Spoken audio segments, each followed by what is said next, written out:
and we have to really escalate the noise we make so that we'll be heard.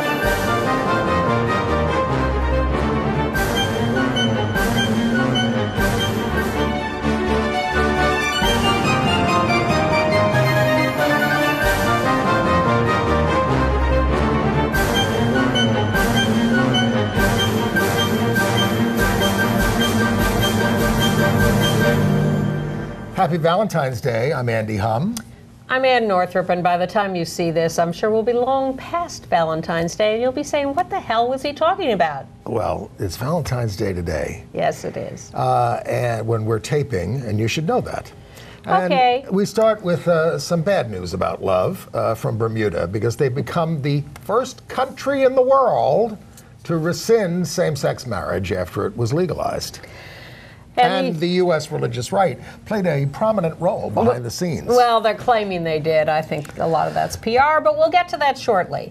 Meanwhile, Mike Pence, our vice president, has been stalking gay figure skater Adam Rippon at the Olympics. Could it be love? Well, I don't know. Maybe he was so devastated that's why he's come back to the U.S. now before the Olympics are over. But Rippon has won at least one medal by now. Betsy DeVos, our education secretary, has made it official. The department will no longer protect transgender students trying to use restrooms in accord with their gender identities. Sweet. Virginia Republicans, also sweet, in the House of Delegates have killed four LGBT bills passed by the Senate. And it's not the first time. Yeah. An elementary school principal in Massachusetts has come out as transgender, and all seems to have gone pretty well. That is a sweet story. But not so sweet again. An elementary school teacher at a Catholic school in Miami married her female partner, and guess what? She got fired. We have reports of 2 more murders of transgender women in Buffalo and Jacksonville. And we have a fascinating video, men of color opening up about facing stereotypes on gay dating apps. And some insurance companies are denying long-term and disability policies to people who take PrEP. Don't take PrEP, you can have the policy. It's weird. So we'll debate that. But we'll start in Bermuda. Well, I guess we should start with Mike Pence and what. Oh no, we start with. Sorry, we're going to start with Bermuda. I apologize. He told me we were starting with Bermuda, and then he tried to backtrack. Bermuda. Bermuda. It's terrible. Well, the thing is that they've been fighting for marriage for a while now, and they finally, after a lot of public back and forth, and the legislature hating it, got a court to legalize same-sex marriage last year, and some couples got married. But then the legislature said, we're not letting you get away with that, and they passed a law after a public referendum saying, no, you can have domestic partnerships, but we're taking marriage away from you. Yes, and the big ongoing controversy was whether the Governor General, who was appointed by the Queen or the Parliament in Britain, whether he was going to sign this. And he did. His name is John Rankin. There he is in a previous, that's not him doing his... On the left. Yeah, he's the white guy. And this is in the hat. This is a black majority country. Yes. Bermuda. So... it is the first country to rescind. The voters in California also rescinded in 2008, but they're not a country by passing yet. Prop 8, and then that got overruled. Now, here's the thing. They are saying that the marriages that have been performed since May, they're still married. You people can still be married. And if you're from elsewhere and you were married before we rescinded it, we'll recognize you, a gay couple, we'll recognize you as married too. Because you're special. Now, the former Attorney General there, Mark Pettengill, who represented the gay couples who sued over this, said, he's thinking about appealing to the European Court of Human Rights. There are actually 2 more layers in Bermuda that he could be appealing to as well. They're looking at their options, because this was, even though this was the Supreme Court of Bermuda, there's 2 things above the Supreme Court. And the other thing is that it took a while for the Governor General to sign this law because the British government was trying to decide whether or not to approve of signing this law that rescinded marriage and gave domestic partnerships.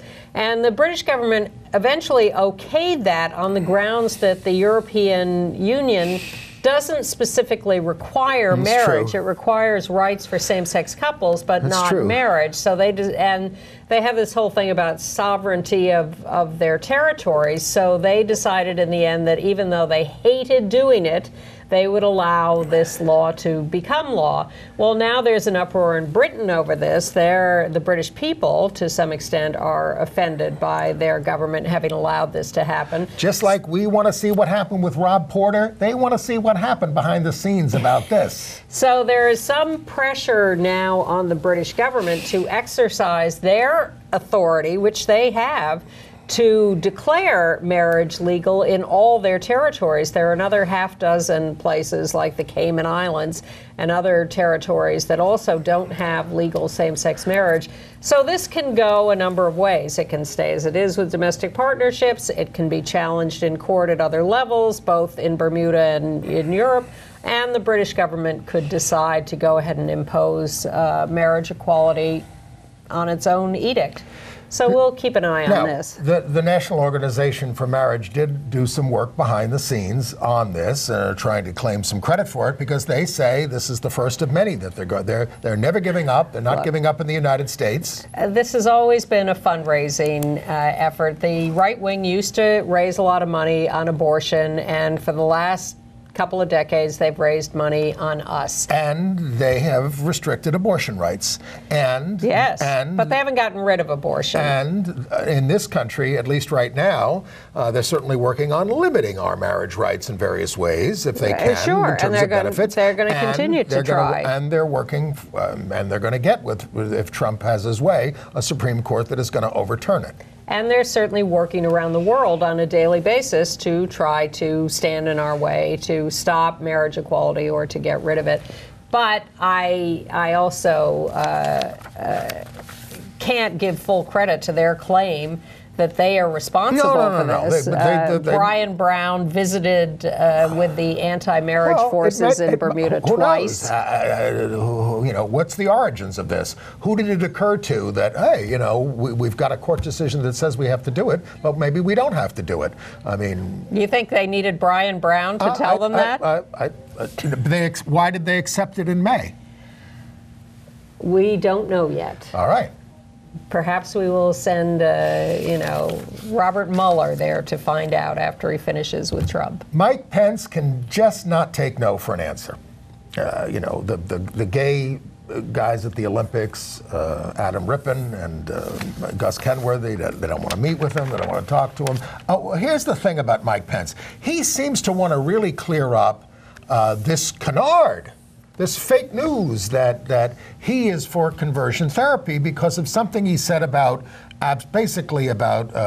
changing sexual behavior. Yes. Now, he might be right about that he didn't, in that statement, endorse conversion therapy. But why doesn't a reporter just say to him, well, do you support conversion therapy or not?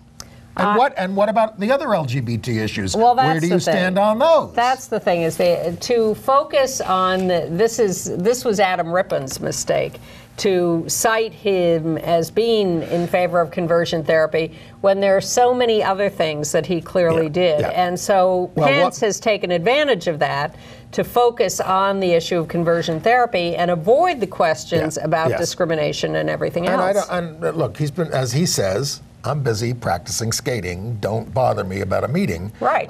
But if you Google Mike Pence and gay, there was a huge number of stories that came up and a meme that came up that he, thinks that we should be deprogrammed.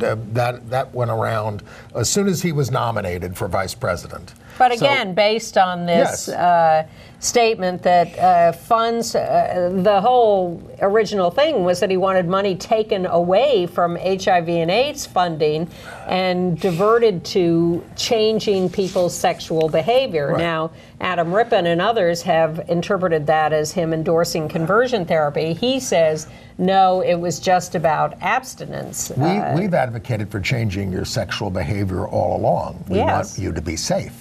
Exactly. But the real issue with Pence is taking away money from HIV and AIDS funding, promoting taking away non-discrimination laws, opposing same-sex marriage, et cetera, et cetera. or as Donald Trump says, Mike here wants to kill you. Anyway, so in the White House, Adam Rippon and Gus Kenworthy and other out LGBT athletes have been a big story at the Olympics, and there are Adam on the left and Gus on the right. And their Ralph Lauren outfits, which is the uniform for the He's been Winter doing Olympics. uniforms for the U.S. Olympic teams for years, but they just met. They had not met before, but they both were the U.S. out gay athletes at the games. So there they are, getting to know each other and enjoying that. And then Adam started to compete, and the first competition he was in was the team skating competition. So the entire team of all these countries have, one single men skater, right. one single women, one pairs, one ice dance. Now, we just had the picture of him up in one of his outfits. There was sorry, I'm not remembering her name. She's not a regular on the CBS Morning News going, well, a lot of people think that he lost points because of that flamboyant outfit. Have you watched skating? Yeah. That's mild compared to there it is. Some of them. Okay. But very nice. He looked great, and he did a great job. And we're glad he's eating again. And he helped the team, the U.S. team, take the bronze in the team competition. And there is their joyous reaction to winning the team event. And they won the bronze in the team event. Yeah, they didn't to win win a medal, the team to win event. a medal. To win a medal. Yes. But he was not the only out LGBT medal winner. We've got Eric Radford of Canada, yes? Yes. Yes, Eric Radford of Canada won the gold in the team figure His team skating. won the gold, and as the gold winner, he was actually the first out gay winner at the Winter Olympics, Eric Radford. Of a gold medal. First medal winner. Oh, okay. He won the first medal. medal winner, Right. out gay medal winner at the First. We have to keep track of these. Well, he's one of the dozen out LGBT competitors at the Winter Olympics, and the really biggest winner is Irene Wurst of the Netherlands. Now, she is. The Dutch are famous for their speed skating prowess. She is the biggest medal winner of the Winter Olympics overall. She's won 10 medals over many years at the Olympics. This year, as we tape on Valentine's Day, she has won a gold and a silver in speed skating. Right. And she is an out lesbian from the Netherlands. So congratulations to all of them. Congratulations for being so out. Thank you for the great publicity you've gotten and attention. And they really have handled themselves with great poise and determination on this. We can criticize some nuances of what they're saying, but I love the way that they're standing up for us, themselves, Pence, all that. Of course, I watched the team figure skating pretty much through because it was fascinating and because I wanted to see Adam Rippon and Eric Radford and the others. And Mike Tirico, the NBC broadcaster, who's doing this too much on his own, and he needs a partner in the studio. He interviewed, first of all, early on in the team skating competition, he refers to Adam Rippon when he skates as, he's an outspoken young man, period. Then about 3 hours later, when the team has won the bronze and he's interviewing Adam in the studio, he says, you're a little, feisty or whatever he said. I don't know. I can't quote him directly. Of course, you came out as gay a couple of years ago, but that's not what you're here for. You're here to skate for the U.S. of A.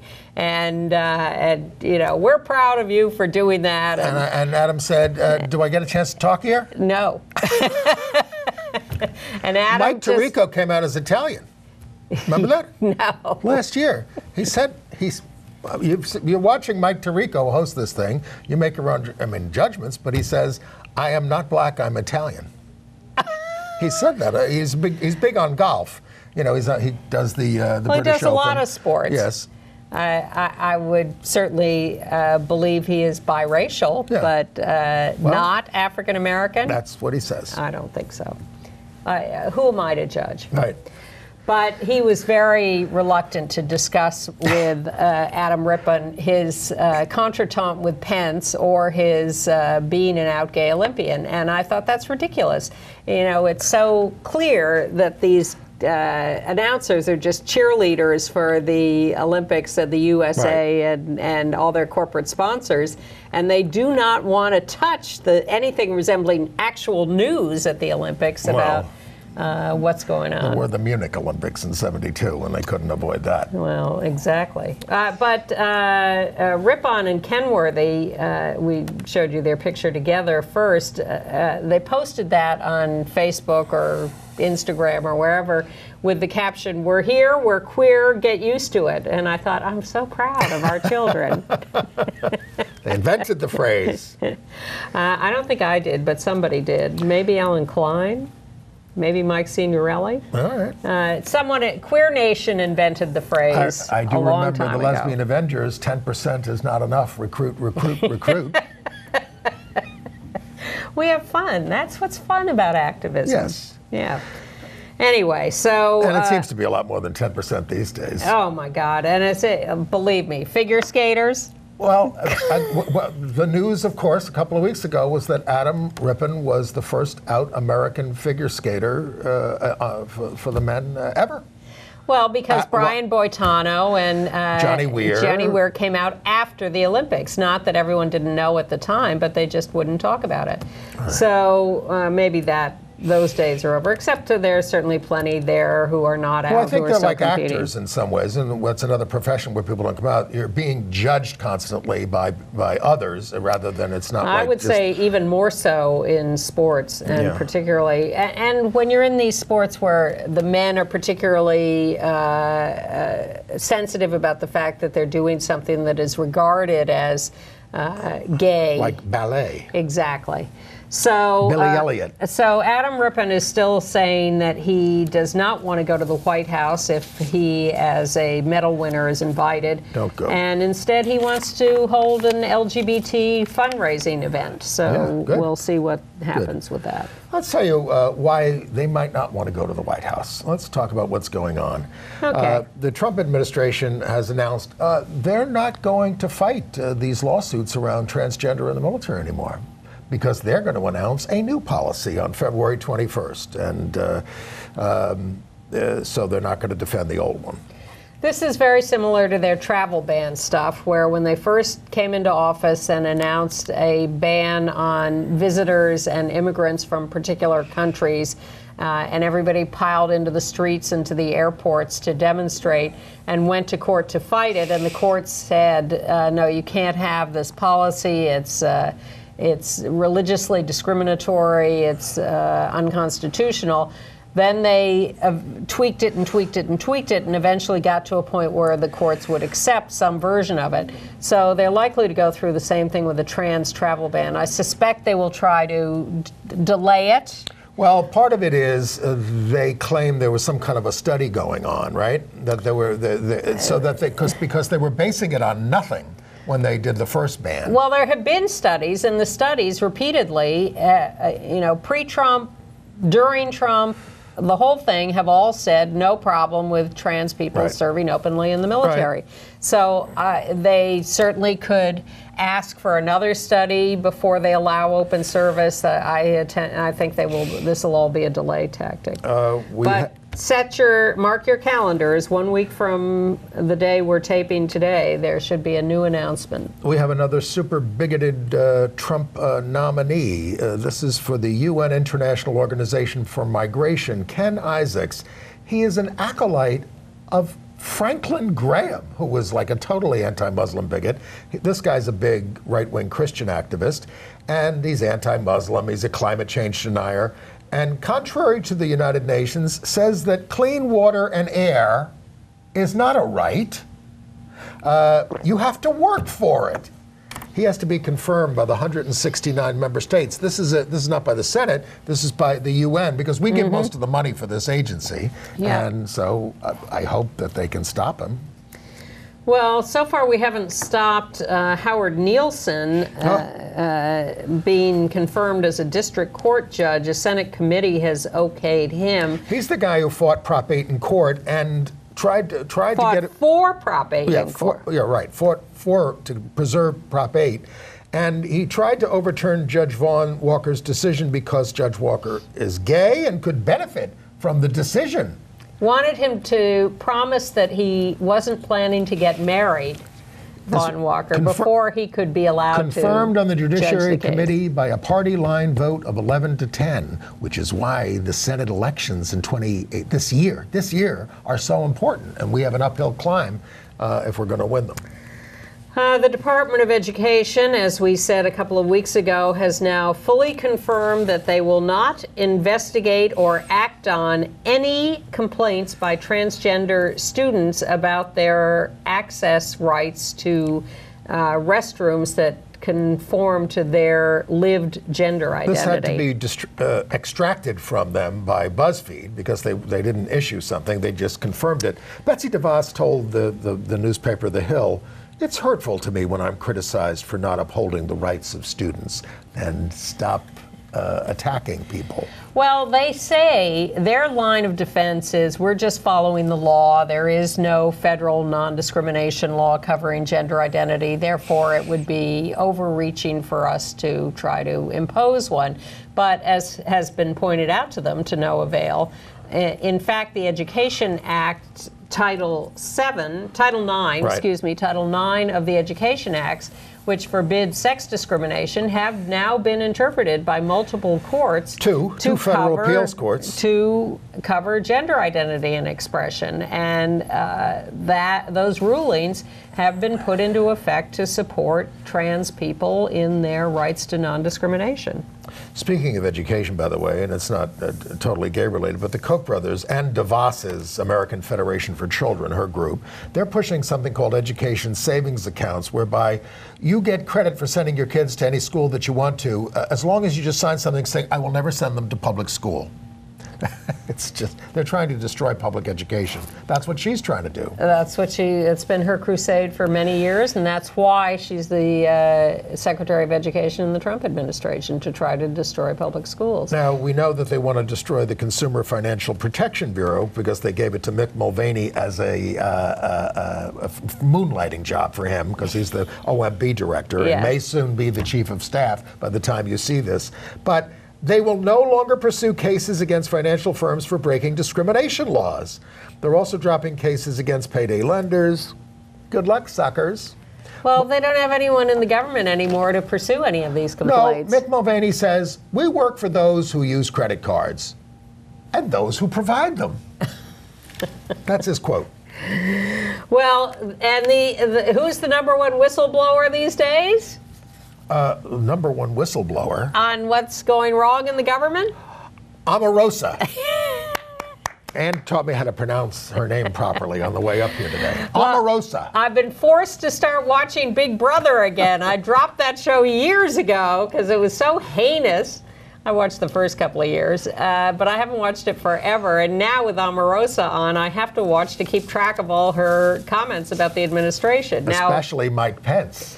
Well, that's the latest. The first was Trump himself, but now it's Pence. And now what she says about Pence is he lets Jesus tell him what to do. But she says, don't wish for Pence. He's going to be worse than Trump, which, of course, we've been saying all along. But the real debate is she saying all this just because she's trying to get a book contract? Yes. And is any of it true? Yes. All right. The budget that President Trump submitted is terrible on all fronts and almost not worth talking about because it's going to be decided by the Congress. But it slashes Medicaid, Medicare, Social Security. The only people who are protecting us on that front are the Senate Democrats, who can try to bring 41 votes to bear to try to stop it. Yeah, at least we're in 60 vote territory. Well, I was going to say this. No more food stamps. You're going to get boxes. Yeah, box lunches. And as someone said on The View today, what if there's peanut butter in the box and you're allergic to peanut butter, or your kid is? Yes. Not good. The proposed budget also slashes funding from AIDS programs around the world by $1.285 billion. This is money taken away from the State Department, USAID, the CDC, the Global Fund. But last year they tried to do the same thing, and Congress restored the cuts. Presidential budgets in general are called dead on arrival these days. It's the Congress that appropriates funds. The president makes the suggestions, but you should look at it to see what this guy is trying to do to you. Well, the other thing is that if you're starting from $1.285 billion down, Congress may restore those cuts, but they're unlikely to increase the funding. So it serves as a damper on any kind of needed increase in these kinds of funds. Remember when we had a president that we kind of liked somewhat? That was Barack Obama. Well, you all saw that his official portrait at the Smithsonian National Portrait Gallery was unveiled this week. And the artist in this case was Kehinde Wiley, who calls himself a gay man who has occasionally drifted, but not bi, he says. I'm just quoting him. He's famous for featuring young black men and women, including painting Ice-T as Napoleon after the Jacques-Louis David painting. And he says, I take people who look like me and allow them to occupy that field of power. I've seen his work. I've seen his work in museums. I think the Obama portrait is so beautiful and so wonderful. Yeah. And the Michelle portrait I'm warming up to. I at first was a little put off by the facial features. Yeah, it's more about the dress. Well, the dress is fantastic, but as I read about the artist's interpretation and motivations, I got into it more, and I got into the idea of how she was represented. They're both beautiful, beautiful paintings. Yeah. They're interesting works, and mostly they're just dull. Mostly others are just dull. Yes. Did you see Gavin Newsom's kickoff ad for his campaign?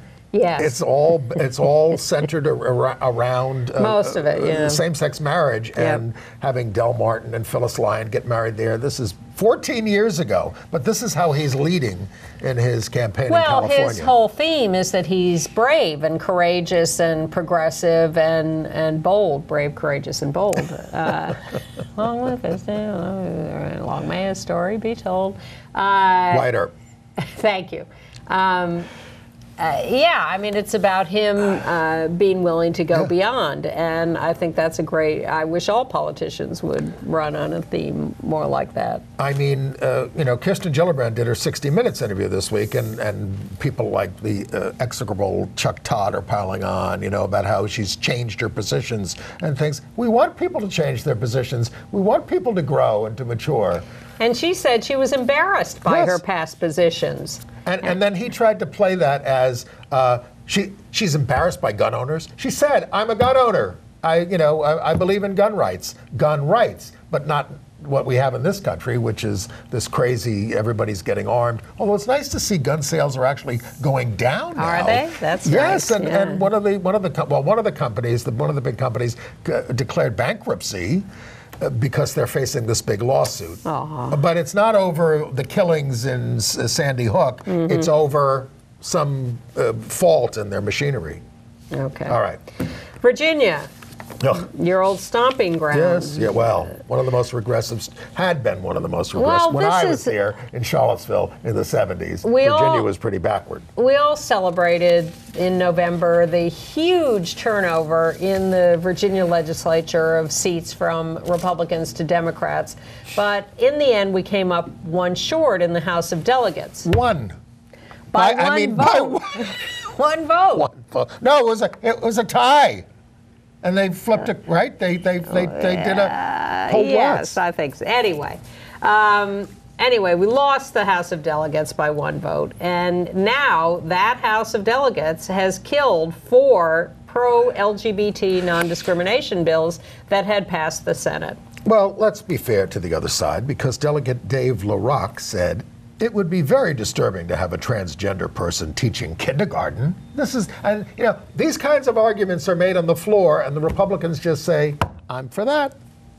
And they get away with it. Well, let's see if they get away with it. We'll have another election in a few years, and maybe we'll finally succeed in overturning the balance in the House of Delegates. Meanwhile, in Michigan, Governor Rick Snyder, who has been an apologist for the right wing for many years, has appointed an anti-gay extremist, Bishop Ira Combs Jr., to the Civil Rights Commission. He said that gays who are complaining about him are economically advantaged people, unlike any other minority group.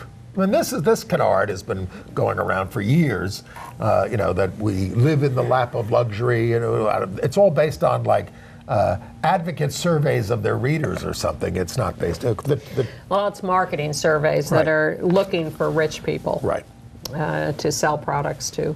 Right. And in South Dakota, a bill has been proposed that would forbid instruction on gender identity or expression in the public schools in grades kindergarten through 7th grade. It would be the first in the nation to do so, which means that you may be seeing it elsewhere, so watch out. A spokesperson for the Education Department said, we're not aware of gender identity being taught now. The sponsor, you can't be too vigilant. The sponsor said, we need to focus on reading, writing, and arithmetic. I'm for that, because if people did all those things well, they would not be following you. But meanwhile, in Swampscott, Massachusetts, just a little northeast of Boston, the principal of the Stanley Elementary School, which is a kindergarten through 4th grade school, announced to the students and the school community that he is transitioning. Well, I guess as of now, this is now Shannon Daniels. Yep. 52 years old. And so Shannon wrote a letter to, but Shannon says, I don't care what pronouns you use. You can use he, she, they, whatever you want. All right. And I have a wife who identifies as non-binary. And in the letter to the parents on how to talk about this. From the school superintendent. Well, she did a letter and the school superintendent did a letter, which is great. But in her letter, she said, there are many different ways boys and girls express themselves. It is important we accept everyone as they are. And the school community is fine with it. And everything seems copacetic in Swampscott, Massachusetts, for an elementary school dealing with a trans principal. Less good in Miami. Perhaps South Dakota should send a delegation to investigate. Less good in Miami, and we have a picture of this this woman and this wedding. Jocelyn Morphy, she's a first grade teacher for 7 years at Saints Peter and Paul Catholic School. And so she married a longtime partner, Natasha Haas, on February 3rd, and the school asked her to resign. She wouldn't, and she was fired. They called it a difficult but necessary decision. Well, how many cases have we seen like this over the years? A lot. She started a program there called Teach Hope that encouraged kids to feed the homeless and encourage hope. The Miami Archbishop there, Thomas Wensky, compared the gay marriage decision from the Supreme Court there to the Dred Scott decision. Heinous. And, the school says she signed a contract promising to uphold Catholic principles. But I'm sure that they knew she was with this woman for a long time. That's usually the case. Yes. It's when you step forward and you get married and you affirm your love. So activists, there is a sexual orientation non-discrimination law in Miami, but of course it has a religious exemption. So that's But religious exemptions are for ministerial positions, and that's always debatable. I know Catholic school teachers in New York who've won cases of discrimination. Well, and maybe this one will too. She's a first grade teacher. The school, of course, will claim that that she signed this contract promising to uphold Catholic teachings and principles. She told people to feed the homeless. That's true.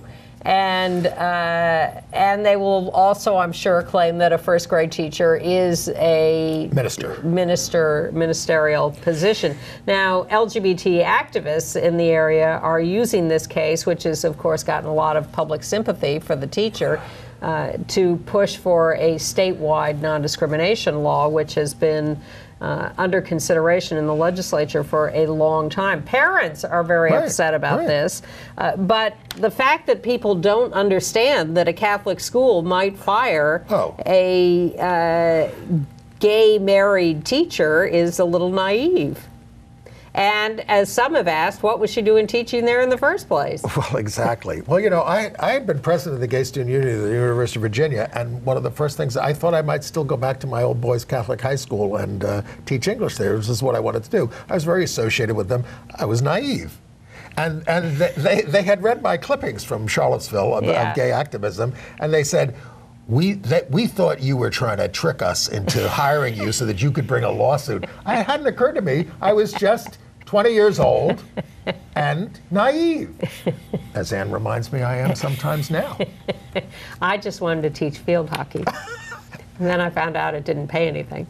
Or gym at the Harvey Milk School. Exactly, that's my point. That's how we met. Yes, so, but the other heinous thing about this story is that the school principal tried to conceal the reason for the firing originally. When they fired this teacher, they tried to cover it up and not admit the real reason that they were firing her, which is interesting because they could intuit that it would not be a popular reason to get rid of a teacher who was taking her kids to feed the homeless at a homeless shelter and who was beloved in the community. Right.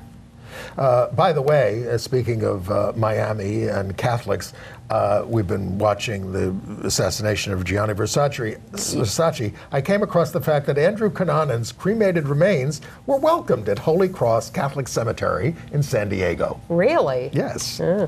That's where he is, if you'd like to visit him. All right. And I watched the... what was it on? Oxygen, maybe? An hour documentary about Cunanan and these murders. So the show is getting a little too violent for me. Well, the show is violent, and the murders were violent. The story is violent. Yeah, but they do fantasy sequences, too. Well, and there's been some question about how much is factual all the way through, but that's why I watched the documentary, and they did confirm a lot of the facts that are in the show. So I felt a little relieved about that.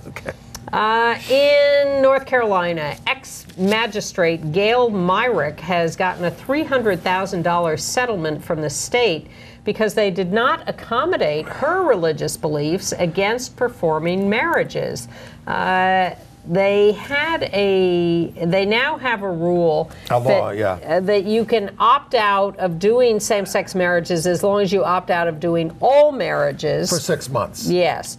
But and a challenge to that law was rejected by the Federal Appeals Court last year. Yeah, but they had kicked her out immediately when she wouldn't do same-sex marriages. And, you know, she was a government employee clerk, and we would argue that she's required as a clerk to do all marriages. But this conflict between religious exemptions in the Constitution, religious freedom, versus being a public employee is the dicey thing. Yes, it's the big thing in the country, and Trump is pushing it like crazy. And believe me, folks, it's not just going to apply to gay people when they get through with this. All right, in Alabama, we told you about the students who were disciplined over making a prom proposal at the school talent show. Well, Lambda Legal has demanded written assurances that they can go to the prom or face a temporary restraining order in the U.S. District Court. They're also asking for a written apology. The principal there, Holly, said over the PA system that this is a Christian school. It's not. It's a public school, and asked for prayer in these trying times. Usually a threatening letter from Lambda will jerk people into reality, but we've heard nothing about any response. It's supposed to be happening today. This is the deadline today. So okay. Well, that doesn't sound promising if the principal is describing it as a Christian school. Right. Well, all right. I was shocked this week that San Francisco is being sued for anti-transgender discrimination. The Department of Fair Employment and Housing at the state level is suing San Francisco because a city employee denied access to a trans woman, Tanesh Nuttall, to a woman's restroom and called her offensive slurs. She's a minister and a social worker who specializes in supporting the trans community. And this was a city employee in a city building who... calling her an effing man and an effing freak. And she says that she and her husband have left the city over the stress. This is a case from the Transgender Law Center. San Francisco. Meanwhile, in Missouri, trans woman Jessica Hicklin has won the right to hormone treatment and other trans medical care at the Potosi Correctional Center. She's an inmate there, and she has, these cases are becoming more frequent where inmates who are trans are asking to be moved or to get treatment or whatever, and she has won her case. Well, but they're saying she wasn't diagnosed with gender dysphoria before she went to prison. You're in for life. You change, they don't want to hear about it. Well, perhaps you have a little time to think about who you are in the more contemplative environs of the prison. That is a lambda legal case.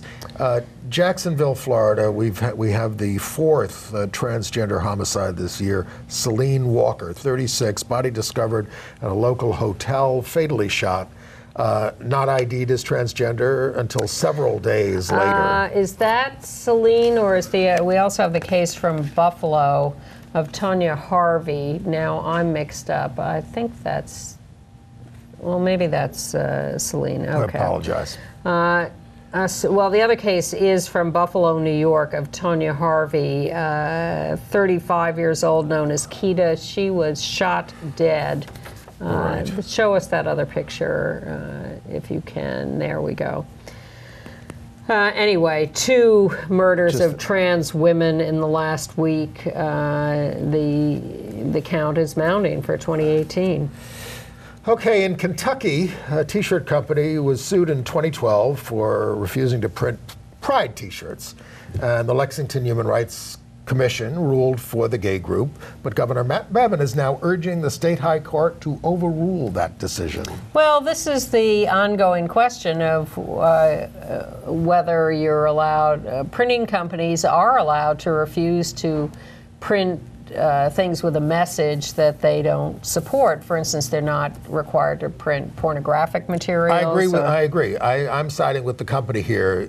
If you're being asked to print a message or write a message or print a book and you don't want to do it, I believe you have First Amendment rights. I differ on the wedding cakes in that they want to reduce. Cake is a cake. They want to reduce everything to a creative act, and that never ends. In Colorado, the Republicans on the Budget Committee there in the state legislature voted to defund the Colorado Civil Rights Commission, which ruled against Masterpiece Cake Shop. They're also going to vote on whether to even authorize the commission to continue because it's sunsetting. Maybe we don't want this if it's going to do things like this. Well, and now we're hearing stories like this around the country. A court rules against gerrymandering districts, and then the members of the legislature who don't like that ruling try to get rid of those judges. Yeah. This is the Republicans and the right wing fighting back against court decisions or commission decisions that they don't like by trying to destroy the institution that made those decisions. Right. By the way, in the Vistaprint case, where guys were about to have a wedding, got anti-gay propaganda instead, they've said they've done a thorough investigation. They're sorry for all the pain that was caused. The couple seems to have accepted this, that it was a mix-up with a third party. I don't know that happened, but they are working with them to select LGBT charities in the United States and Australia, where they're from, including GLSEN, to make up for their pain. Not just pay for the honeymoon? All right, we better... In New York City, we're about to begin the annual wrangling over the St. Patrick's Day parade, even though they have become more LGBT inclusive. The lesbian and gay Big Apple Corps marching band thought they had an invitation to march and perform in the parade, but now they've been told no, they don't. Well, there is still the St. Pat's for All parade in Queens, and that's going to be on Sunday, March 4th at 1 o'clock in Queens, and so there's always a place for the Big Apple Marching Band. The American Library Association has been holding its annual meetings, and they've issued their annual Rainbow Book List for kids. So if you're looking for LGBT inclusive and friendly books, You can check that out on the American Library Association's website. And congratulations to our friend Jackie Woodson, National Book Award winner, and U.S. Ambassador for Children's Literature, who got the Laura Ingalls Wilder Award for substantial and lasting contributions to children's literature. Laura Ingalls, not Laura Ingraham. All right, international news? Yes. All right. In Malaysia, the leading newspaper there published a list of pointers for identifying gays and lesbians. Very heinous. Things are getting out of hand there. This could kill people, the way they're going after people. In China, a court says that a gender identity and expression non-discrimination policy should apply in employment. It's a breakthrough. This is a big breakthrough. Upheld an award to Mr. C, who had sued. He's in the middle there. He had sued for discrimination, but says that he didn't prove gender discrimination. So he's not getting an apology.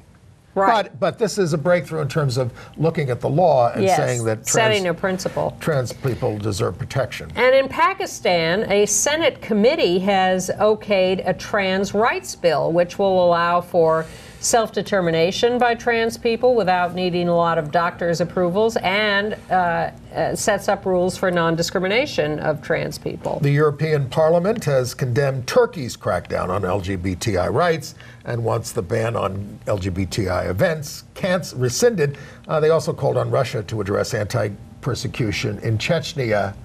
Good luck. In Japan, the city of Fukuoka, which is one of the largest cities in Japan, has announced that starting April 1st, they will let same-sex couples register as couples. It's not marriage yet, but it is a large step forward. And more is being written about the Silver Daddy murders, I'm calling them, in Toronto, where this guy, people disappeared, but they've already charged him with 6 murders. But there was a really good article by a former investigator who said it is typical when people are marginalized, whether it's women or people of color or gay people, the police just don't do as thorough a job following up in terms of that's the Andrew Cunanan story. Right? They knew he was out there murdering people, but they didn't inform people widely enough.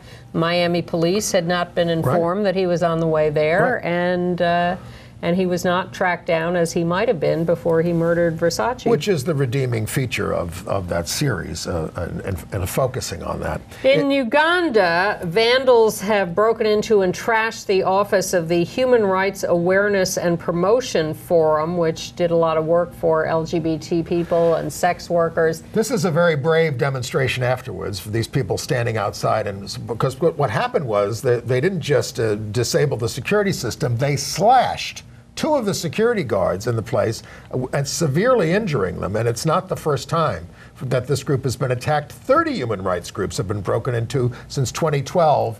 And of those 30, no prosecutions on any of them. This is not just gay groups. And a brewing scandal in Paraguay, where the president of a soccer club there has been accused of coercing players into sex.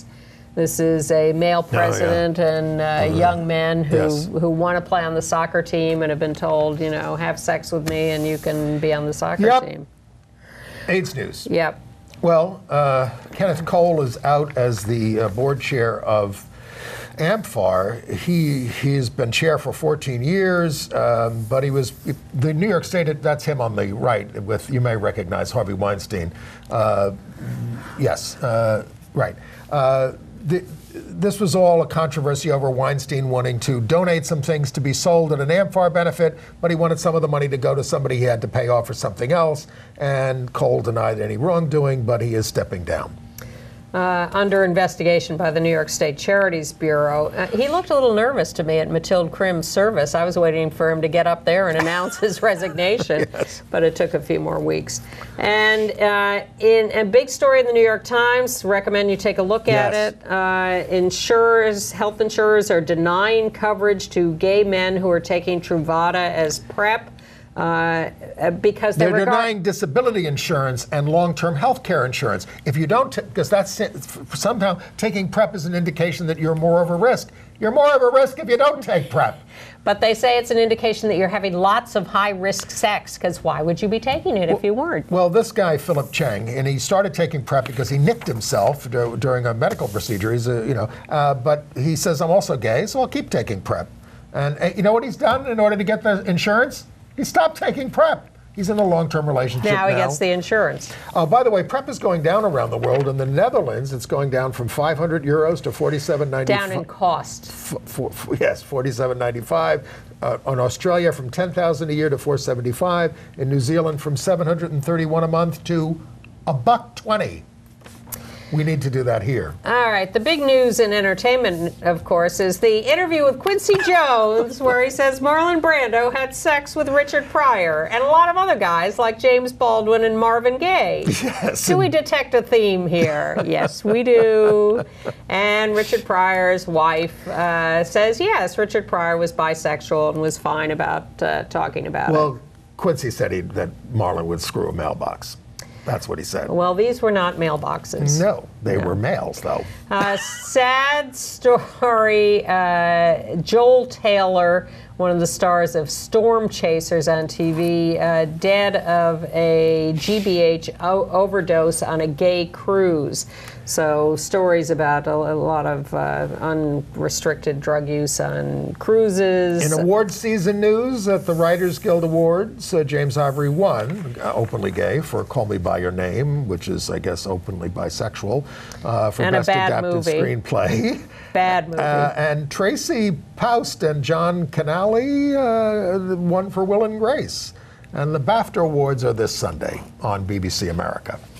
Well, and the GLAAD LA Media Awards on April 12th will give the Vanguard Award to Britney Spears. That might be worth attending. Right. We came across a video that we wanted to show you, made by a filmmaker named Patrick Lee, part of a series called No Filters for the Hornet app, which is a dating app.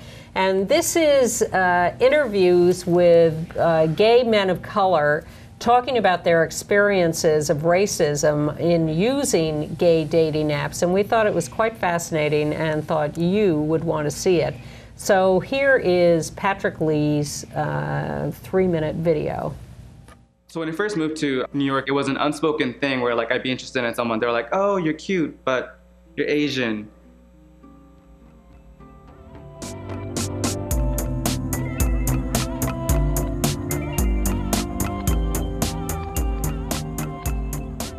First time I ever used like any gay apps was about 2 years ago.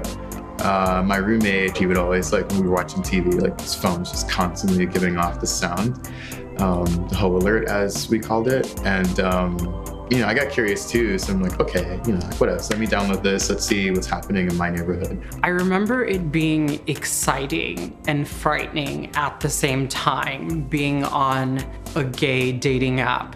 You know, in Puerto Rico, I mostly talked with other Puerto Ricans, yeah.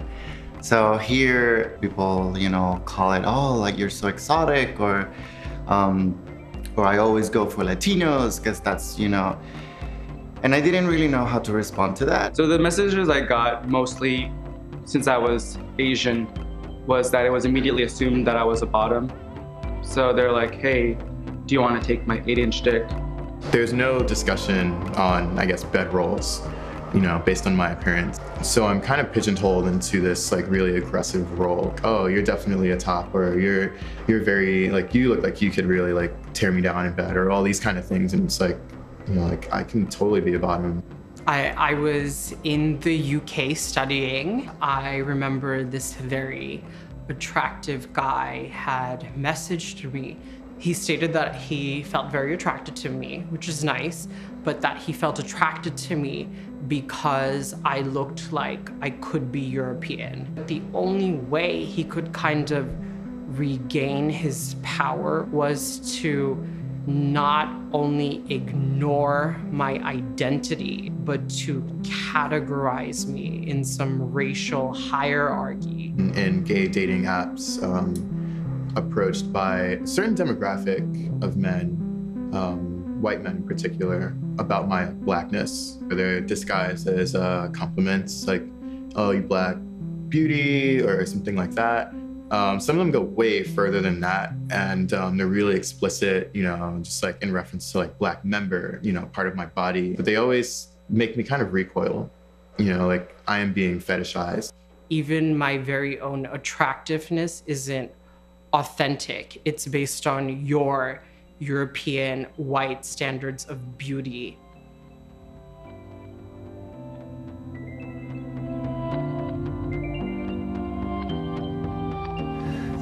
I have to say I find it a little shocking. It's not that I don't think people have preferences or fetishes or particular attractions, but to be so overt in saying this. Well, it's so unattractive. It's such an unattractive quality to spurt things like that out. So to speak. Yes. Well, sorry. It's all right. Well, speaking of sex, no, but that's a very important issue. And there was there's another big article this week about, if you put on your thing, on your, dating apps, I don't date blacks, Asians, you are a racist. I mean, maybe you don't, but what a thing to put up, and it's something we all ought to think about if that's what you're obviously missing out on a lot. But then other people, when these things are posted on Facebook or anything else, the other guy says, well, we're just saving time, we're just being honest. Oh my God. Oh God. It's terrible. Swipe in the wrong direction if you don't want someone. Something I never thought I'd see in the Times Magazine. They do have a new publisher. It's about the effect of pornography on kids who watch it all the time. Well, based on this story about a school that had a course in teaching kids, and this was a high school course, right? Yes. Teaching kids how to watch pornography or deal with it. And the question is, how is it affecting the way certainly boys treat girls, or anybody treats anybody by watching it, and affects your performance? But there was something that jumped out at me, because in the course of talking about this, they said, to the teenager's surprise, they learned that receiving or sending consensual naked photos, even to your boyfriend or girlfriend, can be against the law if the person in the photo is a minor. Yeah. You can end up on a sex offender registry for doing stuff like that. So I think kids at least need to be taught what the legal boundaries are if they're not going to get themselves into a lot of trouble in the long run. Absolutely, because to coin a phrase, they can be naive about these things. Yes. They don't know who's teaching them that this stuff is illegal. I just want to preview for you that with the reboot of American Idol on March 11th on ABC, one of the contestants will be young trans teen Colton McGrath. And when Trump fires Mueller, just go out into the streets. Actually, there are demonstrations all across the country planned. If you can Google this, you can find out about it. Thanks for being with us, and we'll be back with you next week. Dry throat. See you next week. Bye.